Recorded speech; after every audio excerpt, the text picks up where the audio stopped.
This morning, outside the State Transportation Building, elected officials and other leaders spoke out against plans for service cuts by the MBTA. A decision on the cuts by the T's Fiscal and Management Control Board was expected today. An earlier vote was postponed amid reports the initial plan for cuts was being changed.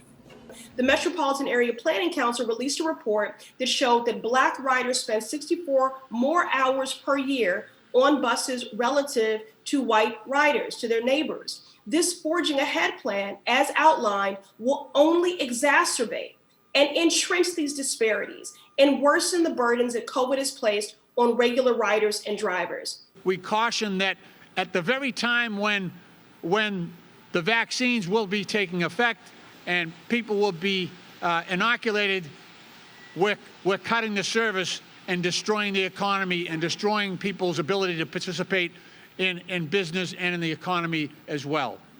The last thing we all need is more uncertainty. Riders and operators need stability, not changes that will need to be changed yet again in a few months.